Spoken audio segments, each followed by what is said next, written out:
नमस्कार। आज हम ना साल 2015 में आई एक बहुत ही popular spy thriller film Baby पर थोड़ी गहराई से बात करेंगे। ये कहानी है भारत की एक सीक्रेट काउंटर इंटेलिजेंस यूनिट की। मतलब वो लोग जो पर्दे के पीछे से काम करते हैं। हमारे पास इस फिल्म के कुछ एनालिसिस हैं, कहानी के ज़रूरी हिस्से हैं। तो आज कोशिश रहेगी कि इसके जो मेन पॉइंट्स हैं, किरदार हैं और जो टर्निंग पॉइंट्स थे उनको समझें। हाँ बिल्कुल। और ये यूनिट कोड नेम बेबी, इसकी कहानी भी दिलचस्प है। फिल्म बताती है कि ये 2006-11 हमलों के बाद बनी थी। मकसद साफ था, टेररिस्ट थ्रेट्स को इंडिया पहुंचने से पहले ही, मतलब सोर्स पर ही खत्म कर देना। Proactive action. अच्छा। और एक और बात, ये कोई परमानेंट यूनिट नहीं थी। ओह, हाँ, फिल्म के हिसाब से सिर्फ 5 साल का अप्रूवल था, एक तरह की ट्रायल यूनिट। तो प्रेशर बहुत ज़्यादा रहा होगा उन पर, टाइम लिमिट वाला। बिल्कुल, हर मिशन पर वो एक्स्ट्रा प्रेशर फील होता होगा। तो फिर आते हैं मेन कैरेक्टर पर। अजय सिंह राजपूत अक्षय कुमार ने ये रोल किया है। एक top class field officer, highly trend, एकदम सटीक और आतंकियों से निपटने में तो भाई बहुत सख्त। हाँ, वो जरा भी नरमी नहीं बरतता। फिल्म शुरू होते ही ये चीज दिख जाती है। वो मुंबई वाला सीन याद है? हाँ, जिसमें वो एक हमले को रोकते हैं। कैसे वो फटाफट सस्पेक्ट्स को न्यूट्रलाइज करता है और फिर एक इन्फॉर्मर को पकड़ता है आगे की जानकारी के लिए। बिल्कुल क्लीन ऑपरेशन। सही कहा। पर ये तो सिर्फ एक साइड है कहानी की। अजय की पर्सनल लाइफ का जो स्ट्रगल है वो भी दिखाया है। हाँ, वो भी है। उसका परिवार, बीवी, बच्चे, बहुत कम मिल पाता है उनसे और उन्हें बता भी नहीं सकता कि असल में काम क्या है उसका। ये बड़ी बात है। ये सीक्रेट एजेंट्स की लाइफ का एक सच है जो फिल्म उठाती है। हाँ, और ये चीज उसके किरदार को और गहरा बनाती है। सिर्फ एक्शन हीरो नहीं है वो। हाँ, मतलब वो टेंशन दिखती है उसके चेहरे पर। एक तरफ देश, दूसरी तरफ परिवार। ये बैलेंस साधना कितना मुश्किल होता होगा। बिल्कुल। और फिल्म इसे बिला ज्यादा मेलोड्रामा की दिखाती है, जो अच्छी बात है। उसके मोटिवेशन का हिस्सा है ये सब। कहानी में ट्विस्ट तब आता है जब बिलाल खान के मेनन हाँ। वो हाई सिक्योरिटी जेल से भाग जाता है। हाँ, बिलाल खान बहुत खतरनाक आतंकवादी दिखाया है उसे, और के मैनन ने निभाया भी कमाल का है। उसका भागना सिस्टम के लिए एक बड़ी कह सकते हैं कि खतरे की घंटी थी। बिल्कुल, क्योंकि वो सिर्फ एक कैदी का भागना नहीं था, वो जुड़ा हुआ था मौलाना रहमान से। रशीद नाज ने जिसका रोल किया है। हाँ पाकिस्तान बेस्ड मास्टरमाइंड। हाँ, और उनका प्लान था भारत में बड़े हमले करने का, धमाके, अस्थिरता फैलाना। बिलाल के भागने से ये प्लान और तेज हो गया। और यहीं से फिर बेबी यूनिट का असली काम शुरू होता है। सही। उन्हें पता चलता है कि बिलाल के प्लान से जुड़ा एक आदमी नेपाल में है। अजय को भेजा जाता है और साथ में जयसिंह राठौर भी है, राणा दग्गुबाती। हाँ, राणा दग्गुबाती। वो नेपाल वाला सीक्वेंस काफी इंटेंस है ना?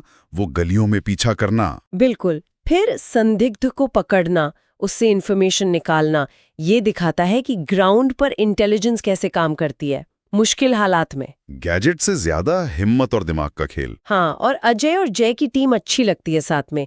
स्टाइल अलग है पर मकसद एक। फिर कहानी दिल्ली आती है और यहाँ एंट्री होती है प्रिया सूर्यवंशी की, तापसी पन्नू। हाँ, प्रिया, वो भी बेबी यूनिट की मेंबर है।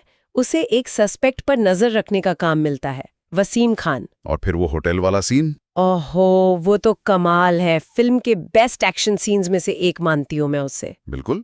प्रिया अंडरकवर है, उसे फंसाती है। हाँ। और फिर जब पहचान खुल जाती है, वो अकेले उससे भिड़ जाती है, बिना हथियार के। कमाल की फाइट कोरियोग्राफी है। सिर्फ मारपीट नहीं, टैक्टिकल मूव्स हैं। हाँ, दिमाग का इस्तेमाल। ये दिखाता है कि वो कितनी केपेबल है, सिर्फ टीम मेंबर नहीं, एक जबरदस्त फाइटर भी। तापसी पन्नू ने बहुत कन्विक्शन से किया है वो रोल। बिल्कुल। और ये भारतीय फिल्मों में फीमेल एजेंट्स के चित्रण के लिए भी जरूरी सीन है। मतलब अक्सर या तो उन्हें सिर्फ हनी ट्रैप के लिए यूज करते दिखाते हैं या फिर कमजोर। पर यहाँ प्रिया एकदम ट्रेन्ड और इंडिपेंडेंट ऑपरेटिव है। सही पॉइंट है। तो जैसे जैसे टीम आगे बढ़ती है, पता चलता है बिलाल खान अब मिडिल ईस्ट में है। हाँ, और वहीं वो मौलाना रहमान से मिलने वाला है फाइनल प्लानिंग के लिए। अब तो मामला और भी सीरियस हो गया। बिल्कुल। और यही टीम में एंट्री होती है अनुपम खेर की ओम प्रकाश शुक्ला। शुक्ला जी एक एक्सपर्ट, थोड़े फनी, थोड़े सनकी। हाँ, पर अपने काम में उस्ताद। वो कहानी में थोड़ी सी लाइट मोमेंट्स भी लाते हैं, लेकिन मिशन के लिए बहुत जरूरी हैं। उनका होना दिखाता है कि ऐसे ऑपरेशन में सिर्फ फील्ड एजेंट्स नहीं, टेक सपोर्ट कितना क्रिटिकल है। बिल्कुल।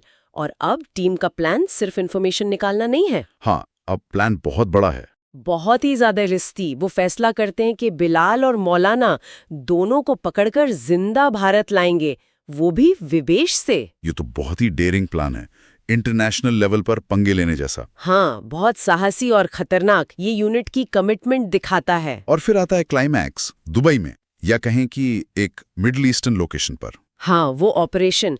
अजय एक गल्फ सिक्योरिटी ऑफिसर बनकर बिलाल का भरोसा जीतता है। ये दिखाता है कि वो सिर्फ एक्शन में नहीं, अंडरकवर काम में भी माहिर है। पूरा सीक्वेंस बहुत टेंशन वाला है। टीम की प्लानिंग, अजय का बिलाल के करीब जाना, और फिर मीटिंग के दौरान उन दोनों को बेहोश करना, ड्रग्स देकर। हाँ, वो सब बहुत बहुत बारीकी से फिल्माया गया है।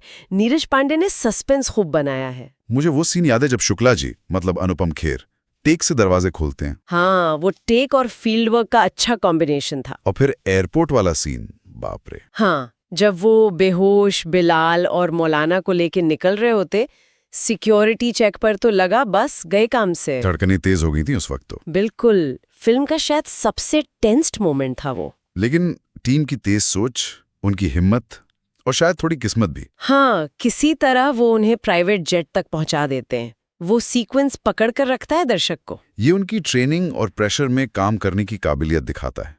Team work. बिल्कुल, मुश्किल से मुश्किल सिचुएशन में भी मिशन पूरा करना। और आखिर में मिशन कामयाब। बिलाल और मौलाना भारत लाए जाते हैं। हाँ, उन्हें अधिकारियों को सौंप दिया जाता है। बेबी यूनिट ने फिर अपना काम कर दिया बिना किसी दिखावे के। देश एक बड़े खतरे से बच गया। अजय घर लौटता है, अपनी पत्नी से मिलता है। लगता है चलो अब थोड़ा सुकून मिलेगा। हाँ, एक पल के लिए ऐसा फील होता है। पर तभी फोन बजता है, अगले मिशन का बुलावा। और ये एंडिंग काफी असरदार है, जिंदगी की सच्चाई है। तो अगर पूरी फिल्म को देखें, बेबी सिर्फ एक एक्शन फिल्म नहीं है। नहीं, बिल्कुल नहीं। ये एक tight, fast paced spy thriller है, जिसमें देशभक्ति है, सस्पेंस है, एक्शन है और किरदारों का पर्सनल स्ट्रगल भी है। अच्छा मिक्सचर है। पर उस दौर की बाकी एक्शन फिल्मों से ये अलग कैसे थी? क्या चीज खास थी इसमें? मेरे ख्याल से इसका रियलिज्म पर जोर देना। हाँ, एक्शन है, ड्रामा है, पर नीरज पांडे की कोशिश दिखती है कि वो जासूसी की दुनिया को थोड़ा ज्यादा असलियत के करीब रखें। जैसे किरदारों की ट्रेनिंग, उनके काम करने का तरीका, टेक्नोलॉजी का इस्तेमाल, सरकारी सिस्टम से उनका इंटरैक्शन, ये सब इसे थोड़ा अलग बनाता है। ये एकदम हॉलीवुड जैसी चमकीली स्पाई फिल्म नहीं है, इसमें एक देसी टच है। नीरज पांडे के डायरेक्शन की बात करें तो उनकी क्या खासियत है जो बेबी में दिखी? नीरज पांडे जाने जाते हैं अपनी डिटेल रिसर्च और कसी हुई स्क्रिप्ट के लिए। बिल्कुल। ए वेंसडे, स्पेशल 26 में भी ये था। हाँ, वो तो है। बेबी में भी वो किरदारों को बिल्ड करने में, कहानी को धीरे धीरे खोलने में टाइम लेते हैं। एक्शन कहानी को आगे बढ़ाता है, सिर्फ दिखाने के लिए नहीं है। और वो टेंशन और सस्पेंस बनाने में माहिर है, खासकर क्लाइमैक्स में। देशभक्ति की बात करें तो फिल्में हैं तो, पर क्या वो बहुत लाउड है? जरूरी सवाल है। देखिए, जज्बा तो है देशभक्ति का, पर वो ज्यादातर किरदारों के काम और उनके बलिदान से झलकता है, लंबे भाषण नहीं है। मतलब किरदारों का मोटिवेशन ही देश प्रेम है। हाँ, एक ड्यूटी, एक फर्ज की तरह। कहीं कहीं शायद थोड़ा लाउड लगे, पर ज्यादातर फोकस उनके कमिटमेंट पर है। एक और चीज अच्छी लगी, टीम वर्क। अजय मेन है, पर जय, प्रिया, शुक्ला, या तक कि फिरोज जो हेड है, डैनी डंजोंगपा, सबका अपना रोल है। बिल्कुल, ये वन मैन आर्मी फिल्म नहीं है। सबकी अपनी खासियत है और मिशन के लिए सब जरूरी हैं। जय फील्ड में साथी है, प्रिया मुश्किल सिचुएशन संभालती है, शुक्ला टेक संभालता है, फिरोज लीड करता है। हाँ, ये टीम डायनामिक्स फिल्म को और विश्वसनीय बनाती है। तो हम कह सकते हैं कि बेबी इंडियन सिनेमा में स्पाई थ्रिलर जॉनर के लिए एक मील का पत्थर जैसी है। हाँ, काफी हद तक। इसने दिखाया कि बिना फालतू गानों, रोमांस या ओवर द टॉप एक्शन के भी एक एंटरटेनिंग और असरदार स्पाई थ्रिलर बन सकती है। इसने बाद की कई फिल्मों के लिए रास्ता भी बनाया। ये फिल्म हमें उन गुमनाम हीरोज की दुनिया की एक झलक देती है, जो शायद असल में भी कहीं ना कहीं होंगे, पर्दे के पीछे देश की रक्षा करते हुए। हाँ, जिनकी कहानियां हम तक कभी नहीं पहुंचती। बिल्कुल। और ये बात सोचने पर भी मजबूर करती है। फिल्म जैसे ऑपरेशंस दिखाती है, विदेश जाकर लोगों को पकड़ना। ये राष्ट्रीय सुरक्षा और अंतर्राष्ट्रीय कानूनों के बीच की बहुत पतली लाइन पर चलना है। हाँ, ये पहलू भी है। फिल्म इन ऑपरेशनों की मुश्किलों और जोखिमों को तो दिखाती है, पर यह सवाल दर्शकों के लिए छोड़ देती है कि ऐसी कार्रवाइयों की क्या सीमाएं होनी चाहिए, उनके नतीजे क्या हो सकते हैं।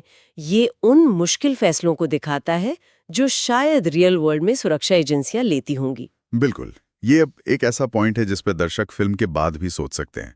तो ये थी हमारी आज की बातचीत 2015 की फिल्म बेबी पर। उम्मीद है सुनने वालों को ये चर्चा पसंद आई होगी।